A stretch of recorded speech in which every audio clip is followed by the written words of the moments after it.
ना थके कभी पैर, ना कभी हिम्मत हारी है, हौसला है कुछ कर दिखाने का, इसीलिए सफर अभी तक जारी है। तो आपको घबराना नहीं है बिल्कुल भी, एक ना एक दिन आपका जरूर सिलेक्शन होगा। लगातार तैयारी करते रहिए। आज मैं आपके लिए मैथ के वो 10 सवाल आपके लिए जो बहुत इंपॉर्टेंट हैं, जिनका भी संगणक का एग्जाम है या आगे एलडीसी होगा या आगे पशु परिचर होगा, तो मैथ का जहाँ भी जो टॉपिक है सबके लिए इम्पोर्टेंट है। तो शुरू करते हैं दोस्तों। मैथ का पहला सवाल आपके लिए ये लो। अंडर रूट के अंदर कभी भी ऐसे वैल्यू आ जाएं तो घबराना नहीं है। सबसे पहले देखना है उसके अंदर प्लस का चिन्ह है या माइनस का। प्लस दे रखा है, ठीक है। आगे अब देखो, सबसे पहले ऐसा सवाल कभी आए, हमेशा आपको उसके अंदर जो अंडर रूट के अंदर वैल्यू है वो हमेशा रूट के रूप में मिलेगी। अब शुरू करते हैं। अंडर रूट ऑफ 49 इसका मान क्या होता है बताइए? 7 आया यहां तक। अब 722 प्लस 7 जोड़ेंगे तो क्या आएगा? 729। अब इसका क्यों पूछ रहा है, क्यों दे रखा है ना यहाँ पे, तो 8 9 का क्यों क्या होता है? 729। इसको हल करेंगे तो यहाँ पे 9 आ जाएगा। अब 16 प्लस 9 जोड़ेंगे तो क्या आएगा? 25। ये अंडर रूट ऑफ के अंदर है, अंडर रूट ऑफ 16 प्लस 9 मतलब अंडर रूट 25। तो यहाँ पे क्या आएगा? अब 5। अब 59 में हमको 5 जोड़ना है। क्या जोड़ना है? 5। तो क्या आएगा? 64। ये लो, यहाँ क्या आ गया? 64 है। क्यू अंडर रूट के बाहर क्यू लगा हुआ है, तो 4 का मान क्या होता है? 4 का क्यू इक्वल टू 64। तो यहाँ हल किया तो क्या आएगा? 4। अब लास्ट स्टेप बचा है आपके पास, अंडर रूट ऑफ 21। इसके अंदर 4 ऐड करना है तो क्या आएगा दोस्तों? 25। अंडर रूट ऑफ 25 का मान क्या होता है? 5। अब कुछ सोच रहे हैं अंडर रूट 25 का मान 5 कैसे है। देखो आप इधर देख लो, इस रूट को यहाँ से उठा के इधर ले जाओगे तो ये लो स्क्वायर हो जाएगा। तो 5 का स्क्वायर 25 ही आता है। इसको यहाँ से हटाओ, वापस इधर ले आओ, ये लो। तो आया समझ में आता? तो क्या आंसर होगा? Under root 5। संगणक 2018 क्वेश्चन पूछा हुआ है। इसी टाइप का हो सकता है आपको वापिस आए। एक बार फिर से बता देता हूँ, पीछे से शुरू किया। अंडर रूट 49, इसकी वैल्यू क्या होती है? 7। फिर 7 को यहाँ अगले स्टेप में ऐड करेंगे, 729। ये क्यू दे रखा है बाहर, तो 729 9 का क्यू होता है। आगे 16 प्लस 9 जोड़ेंगे तो 25। ये अंडर रूट के अंदर है तो इसका मान क्या होगा? 5। इसी प्रकार से 59 में 5 जोड़ेंगे तो क्या आएगा? 64। अंडर रूट के अंदर है तो 64 और बाहर क्यू लगा हुआ है, तो 4 का क्यूब क्या होता है? 64। तो यहाँ 4 आ गई हमारे पास वैल्यू। अब इस 4 को यहाँ जोड़ेंगे 21 में तो 25। अंडर रूट ऑफ 25 का मान आप जानते हैं 5। कैसा लगा दोस्तों? इसी क्रम में देखो, मेरे पास स्लाइड तो है नहीं, बट मैं सारे क्वेश्चन लिखे हुए हैं, आपको अच्छे से सॉल्व कराऊंगा। एक नंबर बिल्कुल, जो चाहे वो लिख सकते हैं, और स्क्रीनशॉट लेना चाहे तो स्क्रीनशॉट ले लो। करने का तरीका यही होगा आपके लिए। और एक संगणक का बेहतरीन क्वेश्चन पूछा हुआ है एग्जाम में आपके लिए। तो देखो, एक तो ट्रेन से संबंधित है, एक यहाँ से आ गया, और चक्रवृद्धि ब्याज, सरल ब्याज, वहाँ से भी सवाल आपके लिए आए हैं। तो इन टॉपिकों से सवाल आएंगे। जैसे इसने कहा एक आयत की लंबाई और चौड़ाई में 30% और 20% का परिवर्तन किया जाता है। जैसे एक क्वेश्चन है, मैं लिख देता हूँ। एक आयत की लंबाई, एक आयत की लंबाई व चौड़ाई, आयत की जो लंबाई है चौड़ाई है उसमें परिवर्तन किया उसने। क्या किया है? +30 और -20। +30 व -20 इतना परिवर्तन किया है उसने, है ना। 30% और माइनस का 20%, मतलब चौड़ाई को, आयत की लंबाई को 30% बढ़ा दिया और चौड़ाई को 20% कम कर दिया। ठीक है। अब क्या कह रहा है? तो आयत के क्षेत्रफल में कितनी प्रतिशत परिवर्तन होगा? तो आयत के क्षेत्रफल में, आयत के क्षेत्रफल में परिवर्तन इस तरह का कभी भी सवाल आ जाए ना, कभी भी, और कोई भी एरिया से संबंधित आकृति हो, आपको बिल्कुल नहीं घबराना। इसने क्या क्या ऑप्शन दिए हैं आप देखो। एकदम आसान, बहुत ही आसान सवाल है। -6% प्लस का 6%, माइनस का 4% प्लस का 4, ये आपके संगणक में एज इट इज पूछा हुआ है। अब देखो, कभी भी ऐसा सवाल आ जाए ना, तुमको एक फॉर्मूला जरूर मालूम होना चाहिए कि भाई जिससे आयत की लंबाई चौड़ाई को कम ज्यादा किया है तो आयत का क्षेत्रफल आपको मालूम होना चाहिए। आयत का क्षेत्रफल क्या होता है? लंबाई इंटू चौड़ाई। अब देखो हमने 100 मानी, मान लो हमने लंबाई चौड़ाई को दोनों को 100 मान लिया, ठीक है। अब उसने एक को 30% बढ़ा दिया, एक को क्या किया 30% बढ़ाया है और एक को 20% कम किया है।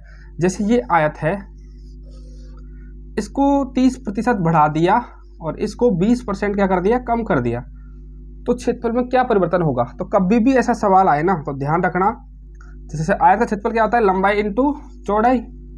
तो 130 हम 100 मानते हैं, 130 इंटू 80 बटे 100, इसको हल करो तो 13 गुणा 8 करते क्या आते हैं, 104। अब 104 आया है क्योंकि हमने पहले क्या माना था, 100, तो कितना परिवर्तन हो गया, +4, मतलब वो 4% बढ़ जाएगा उसका क्षेत्रफल। आया समझ में? मैं दोबारा रिपीट करता हूं। जैसे क्वेश्चन आया था, एक आयत की लंबाई व चौड़ाई में 30% और माइनस का 20% परिवर्तन किया गया, तो क्षेत्रफल में क्या परिवर्तन होगा? क्वेश्चन आसान है बट कुछ लोगों के लिए हो सकता है टाइट हो, जो नहीं जानते बिल्कुल भी, तो विशेष ध्यान दें। जैसे आयत की लंबाई चौड़ाई हम 100 मानते हैं, एवरेज वैल्यू 100, अब उसने एक को 30% बढ़ा दिया है तो 130 हो गई, एक को माइनस का 20% किया है ना, तो 80 रह गया। तो इनको हल किया तो क्या आया, 104। अब 100 से कितना ज़्यादा है, 4, तो आंसर क्या होगा हमारा, +4% हमारा आंसर होगा। आया मजा? और इससे बेहतरीन सवाल, ये भी संगणक का पूछा हुआ सवाल है। अरे डस्टर कोई बात नहीं, इससे क्या थोड़ा अच्छे से साफ हो जाता है।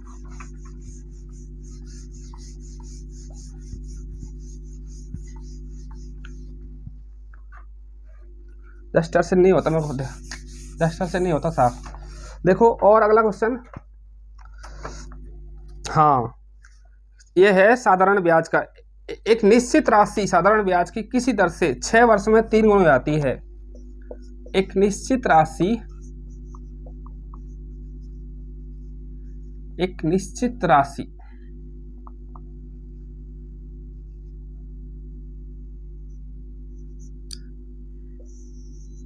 एक निश्चित राशि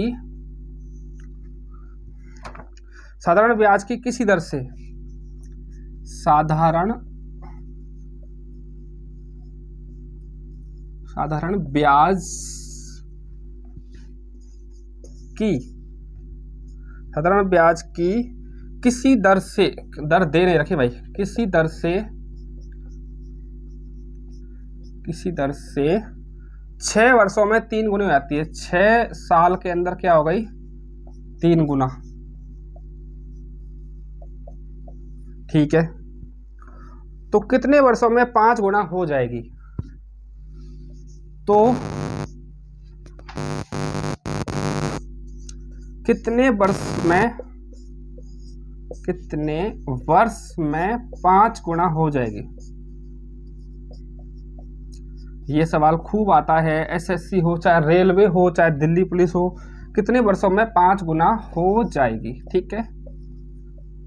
सबसे पहले आपको ध्यान रखना है सवाल कंपाउंड इंटरेस्ट है या सिंपल इंटरेस्ट, क्योंकि हमको मालूम होना चाहिए साधारण ब्याज है या चक्रवृद्धि ब्याज है, उसी के अकॉर्डिंग हम फॉर्मूला लगाते हैं। अब देखो इसको तो रख देते हैं, वो कह रहा है एक निश्चित धनराशि है और साधारण ब्याज उसने लिखा हुआ है, इसको पहले नोट कीजिएगा। कभी भी कोई सवाल उसमें किसका पूछ रहा है, किसी दर को मालूम नहीं है, 6 साल में कितनी हो रही है, 3 गुना, ठीक है। तो कितने वर्ष में 5 गुना हो जाएगी? इसके ऑप्शन लिख देता हूं। ऑप्शन क्या है, 8, 10, 11, 12, 8, 10, 11, 12, 8, 10, 11, 12। 1 मिनट का टाइम देता हूँ सोचने को, आप कर सकते हो। जो करें वो कमेंट में ज़रूर आंसर बताना। आप सभी अपने वैल्यूएबल कमेंट ज़रूर करें वीडियो के एंड में, क्योंकि ये क्लास उन सभी दोस्तों के लिए है जिनका एग्ज़ाम है। तो ये आपके लिए बहुत यूज़फुल होने वाले हैं, क्योंकि एग्ज़ाम में ऐसा कभी नहीं हुआ। और मैथ के अंदर तो मोस्टली संख्या चेंज होती हैं और कुछ चेंज नहीं होता, क्वेश्चन का पैटर्न वही रहता है। आप देखो, कर लिया तुमने, ठीक है। इसको 2 तरीके से कर सकते हो, चाहे 3 तरीके से करो, तरीके बहुत है। आप 100 मान के करोगे, ठीक है। पहले वो राशि निकालो, दर निकालो, उसके बाद में आप कुछ कर सकते हो। और डायरेक्ट आप यदि करना चाहें, देखो 6 साल में कितनी हो जाती है राशि? 6 साल में हो जाती है 3 गुना, ठीक है। तिगनी हो गई, मतलब 6 साल के अंदर। तो कितने साल के अंदर 5 गुना हो जाएगी? उसने ये कहा हमसे। अब करने के तरीके बहुत हैं। या तो आप जैसे मैं कहूँ ऐसे कर लो, कभी भी साधारण ब्याज आए ना तो इन दोनों को एक एक कम कर लो। कभी भी साधारण ब्याज का मामला हो, दोनों में से एक एक कम कर लो। ये 5 है तो इसको 4 मान लो, 3 है तो इसको 2 मान लो। तो 4 को आप 2 से मल्टीप्लाई करेंगे तो क्या आएगा? 8 आएगा, ठीक है।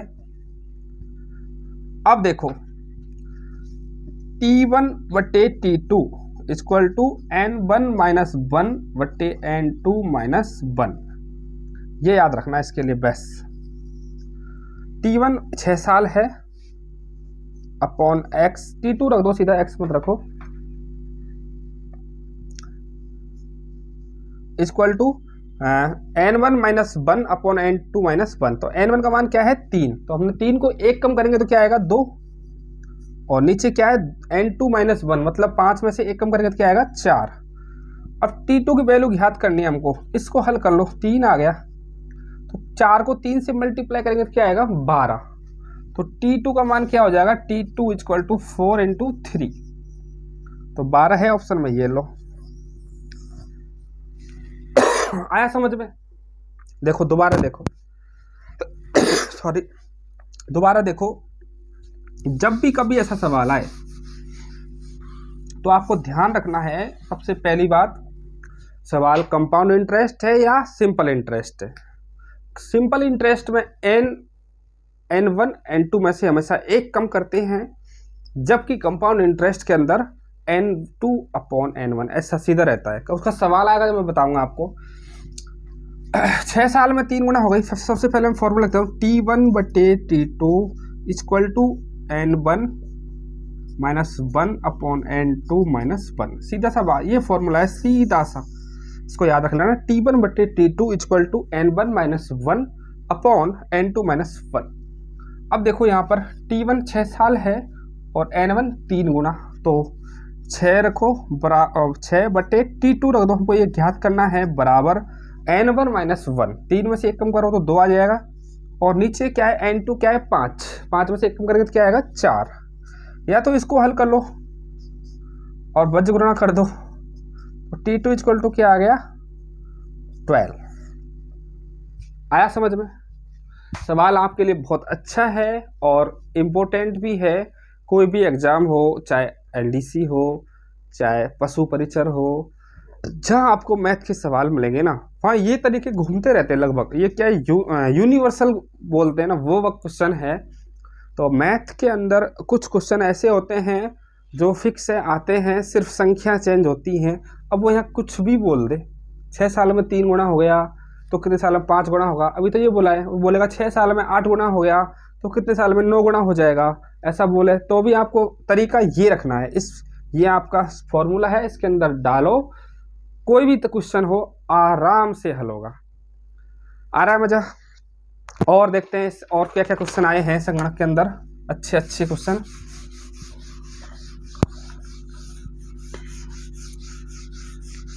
भाई 10 क्वेश्चन आते हैं, तो 10 में से आप 10 कर दोगे ना, तो ये मानो आप बहुत आगे निकल जाओगे।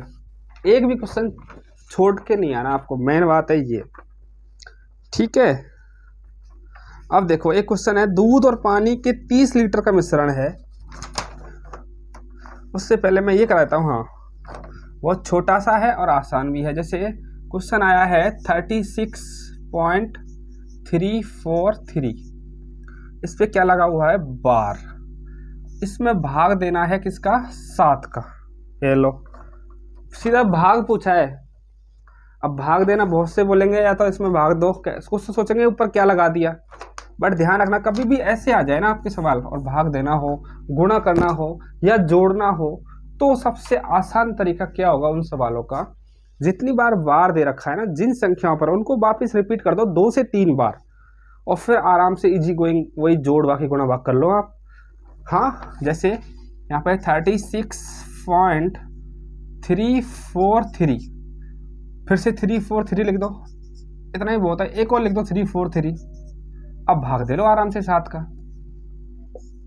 मैं ऑप्शन रख देता हूँ आपके सामने, क्या क्या ऑप्शन है, 5.19, ए ऑप्शन क्या है 5.19, बी ऑप्शन है 5.19, 9 के ऊपर बार है, और सी है 5.21, 5.21, और डी है 5.21, 5.21। यहाँ पे बार दे रखा है, यहाँ 21 पे बार है, यहाँ 1 पे बार। 7 का भाग दो, 5 बार जाएगा, ये लो 35, क्या बचा 1। अब यहाँ से 3 को उतारेंगे, लो, फिर 7 का भाग दो, 1 बार जाएगा, तो यहाँ पॉइंट लगा दो, क्या बचा 6। अब यहाँ से 4 को ले लो, ये लो 4 ले लिया हमने। अब 7 का फिर भाग दो 9 बार, ये लो, फिर क्या बचा 1। अब फिर यहाँ से 3 उतार लिया हमने, फिर 7 का भाग देंगे, ये लो। अब यहाँ से रिपीट होने लग जाएगा 191919, इस तरीके से रिपीट होने लग गया। तो आपका क्या आंसर हो जाएगा 5, यहाँ इसके ऊपर बार लग जाएगा, तो कहाँ है आंसर ऐसा, ये लो, ठीक है। 19 को रिपीट कर रहा है वो बार बार, तो क्या आंसर हो जाएगा अब 5.19, इसके ऊपर बार आया। समझो कभी भी इस ऐसा सवाल आपको मिले जहां बार लग रहा हो ऊपर, उसको 2 से 3 बार रिपीट कर दो, उसके बाद जोड़ दो, आपके आंसर पर कोई फर्क नहीं पड़ेगा। हाँ, यूजफुल है और इम्पोर्टेंट भी है, ये थोड़ा सा हटके है, तो ध्यान रखना, गलती मत करके आना कहीं आप सीधा सीधा उसी संख्या में भाग दे दो और बस आंसर भी आपको तैयार मिलेगा। और देखो एक क्वेश्चन और है, जो भी पूछा गया आपसे, इसको मिटा देता हूं मैं।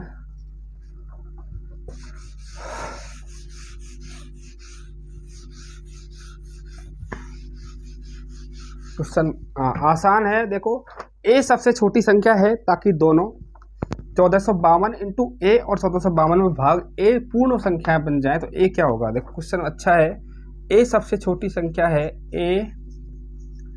ए सबसे छोटी संख्या है, ए सबसे छोटी संख्या है, लिख देता हूं पूरा, ठीक है। काहे की छोटी है भाई, ताकि दोनों 1452, पूरा सवाल देखो ऐसे एज इट इज आया हुआ है, ताकि दोनों 1452 इंटू ए, ठीक है, और 1452 नहीं यहाँ भाग ए पूर्ण वर्ग संख्याएं हैं, मतलब वो कह रहा है पूर्ण वर्ग संख्याएं हैं, मतलब इसने क्या कहा है, 1452 को किस संख्या से गुणा किया जाए या 1452 को किस संख्या से भाग दिया जाए, वो संख्या पूर्ण वर्ग आनी चाहिए। तो ए का मान क्या होगा, ये कहा है इसने। हाँ, तो एक की वैल्यू क्या होगी, एक की वैल्यू क्या होगी भाई, इसने आंसर ऑप्शन दिया आपको ए बी सी और डी, 4 3 2 1, 4 3 2 1, ये आपके ऑप्शन हो गए। अब देखो कभी भी ऐसा सवाल आ जाए ना, तो उसको हमेशा तोड़ लो टुकड़ों में। जैसे 1452 है, अब एलसीएम लेना जानते होंगे, है ना। हमने सबसे पहले इसमें किसका भाग देंगे, देखो इसके टुकड़े करें तो हम 4 और 2 6 होते हैं और 5 और 1 6। हम 11 का भाग जाएगा, इसमें पूरा 11 का भाग जाएगा। 11 का भाग दो, 11 एकम 11, बचा कितना 3, 35, 11 तिया 33, बचा कितना 2, 11 दूनी 22। अभी 11 का एक बार और जाएगा, 11 से एक बार बचा कितना 2, तो 11 दूनी 22। अब 2 का देंगे तो क्या आएगा 6, और फिर 2 का देंगे तो क्या आएगा 3, और 3 का देंगे तो 1। ये हो गया खत्म। तो यहाँ पे आपको पेयर बनाने होंगे, जोड़े, जो जोड़ा घट रहा है वो ही हमारा आंसर होगा। जैसे 11 का जोड़ा है, ठीक है, 2 का है, ठीक है, 3 का यहाँ सिंगल है, 3 यहाँ क्या है सिंगल। अब वो कह रहा है 1 की वैल्यू क्या होगी जिसका इसमें पूरा भाग चल जाए या गुणा हो जाए, और 1 का आंसर क्या हो जाएगा 3। तो 1 की वैल्यू क्या होगी हमारी 3। कभी भी ऐसा सवाल आए ना, उसी संख्या का उसी का भाग दे रहा है, उसी का गुणा कर रहा है, तो वो संख्या हमेशा उसका टुकड़ा ही होगा, अंश। तो आप इस तरीके से हल करो, आराम से आपका आंसर आएगा, ठीक है।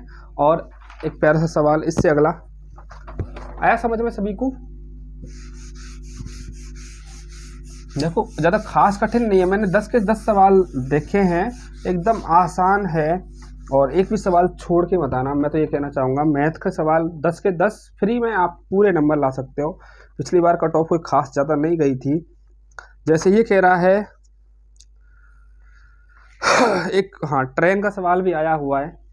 एक ट्रेन है, वो 50 किलोमीटर प्रति घंटे की गति से अपने समय पर पहुंच जाती है, ठीक है, और 40 किलोमीटर प्रति घंटे की गति से जाती है तो 30 मिनट लेट हो जाती है।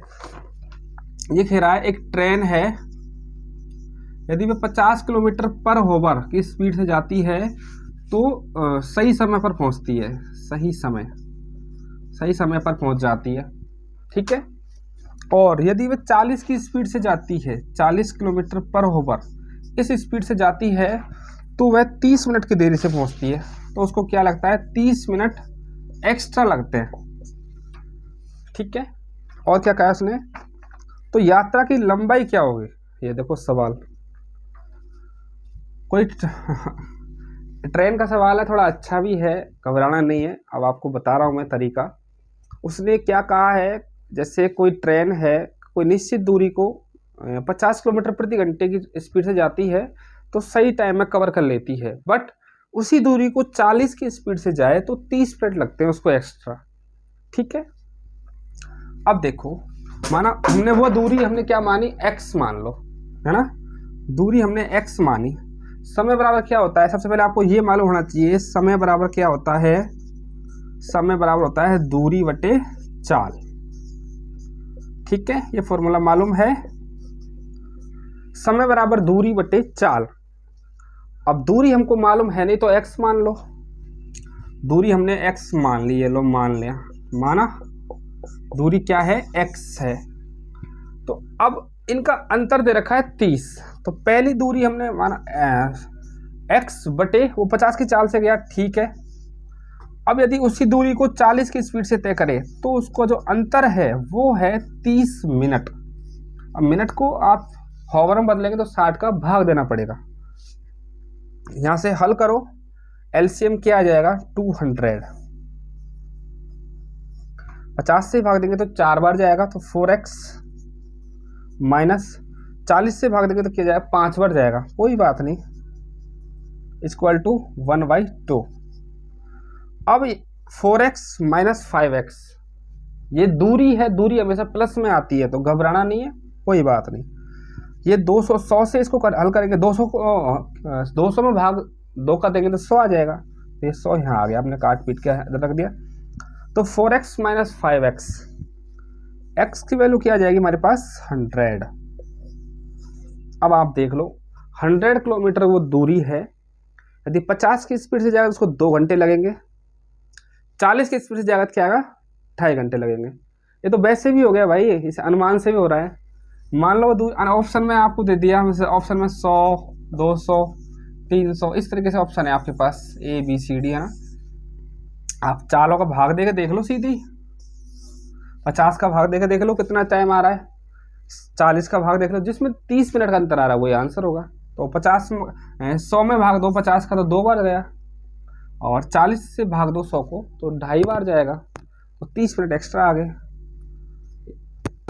आया समझ में? कुछ को नहीं आया होगा, मेरे को पता है कुछ किसी को नहीं आया। वापिस आपको मालूम होना चाहिए समय बराबर क्या होता है, दूरी बटे चाल, ये तो मालूम होना चाहिए। अब वो 2 चालों से जाता है तो 30 मिनट का अंतर हो रहा है, बस ये तो दोनों चालों का अंतर बराबर उस 30 मिनट के होगा। जैसे पहला समय क्या हो जाएगा, दूरी बटे चाल, ये लो, इससे समय निकलेगा। और दूसरा समय दूरी बटे चाल। अब इन दोनों का जो डिफरेंस है ना वो 30 है। अब 30 मिनट लग रहा है तो हम 60 से भाग दे देंगे, क्योंकि ये चालें हैं किलोमीटर प्रति हॉवर में, इसलिए इसको हल करेंगे। एलसीएम लो, वही 200, इधर 5x minus 4x equal to 1/2। पूरा हल किया तो x की वैल्यू क्या आ गई, 100। कोई दिक्कत नहीं, माइनस में आता है तो कोई दिक्कत नहीं, x की वैल्यू हमेशा पॉजिटिव होगी क्योंकि दूरी हमेशा प्लस में होती है। ठीक है दोस्तों, आया मजा? तो ट्रेन का सवाल आया भाई, कितना आसान है, कोई खास टाइट तो है नहीं, थोड़ा सा दिमाग लगाओगे तो हो जाएगा आराम से। और कोई सवाल? ठीक है, 1-2 सवाल और बच रहे हैं, वो मैं आपको एक और क्लास लेके आऊँगा जिसके अंदर, और जो 2 बार एग्जाम हुआ है अभी तक संगणक वाला, तो कुछ क्वेश्चन उसके भी और कुछ इसके जो रह गए हैं वो भी। ठीक है दोस्तों, कैसा लगा सभी अपना वैल्यूएबल कमेंट जरूर करें, और उन सभी दोस्तों के पास शेयर करें जिनका एग्ज़ाम है या होगा आगे, क्योंकि क्वेश्चन बहुत अच्छे हैं और शायद तरीका आपको पसंद आया होगा। कमेंट में ज़रूर बताएं तरीका कैसा लगा, अच्छा लगा, बुरा लगा या एवरेज लगा, जो भी आपकी राय हो। ओके दोस्तों, ठीक है, मिलते हैं नेक्स्ट क्लास में। जय हिंद, जय भारत।